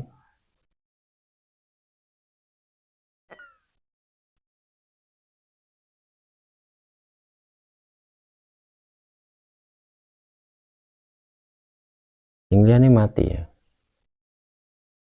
Ya dan. Liane gak metu nang layar. Iki.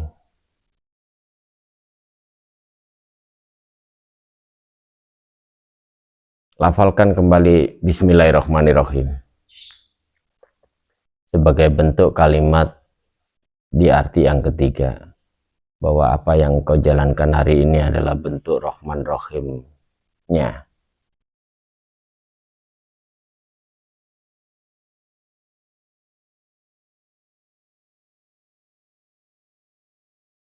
Dekapkan tanganmu pada dadamu.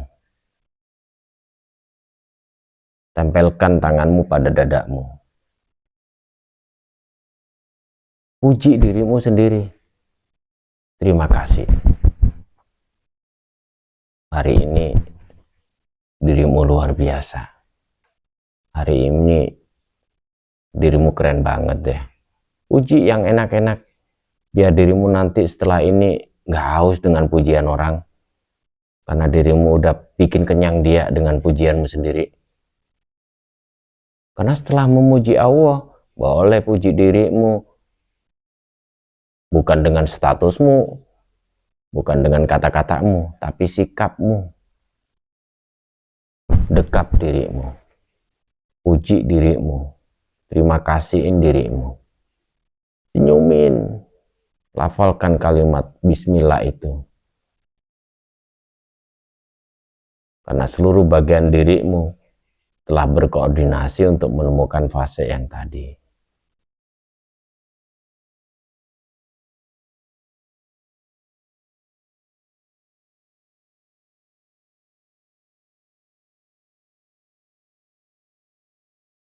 baru ingatkan kembali di Assalamualaikum warahmatullahi wabarakatuh.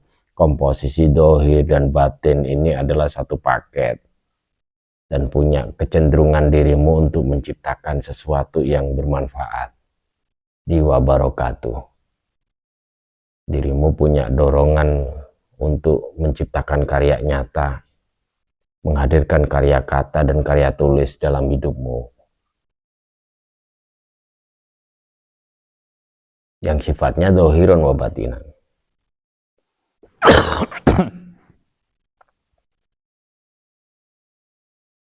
Nah, ini keren loh ya.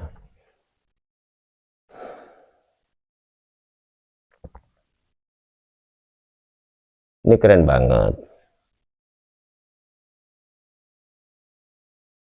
Nah, dah, Allahumma amin. Malam ini kayaknya kalau dikombinasikan dengan pemahaman yang kemarin, dengan sikap yang kemarin, ini akan banyak menjawab dari setiap pertanyaan dari masing-masing orang ya. Jadi nanti baliknya di akidah dan akhlak, keyakinan dan kelakuanmu. Bagaimana dirimu menempatkan diri di tapa, selira, dan tata krama itu. Yang esensi agama semuanya di situ. Jadi untuk sementara ini cukup ya dulu. Abah akan sapa satu-satu. Dari Sidoarjo ono Munir, matur suwun. Kang Anang Bojonegoro wong piro, Kang?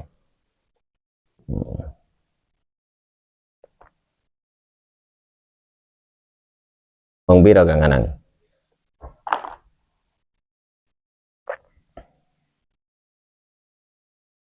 Mute dibuka rek, mute rek.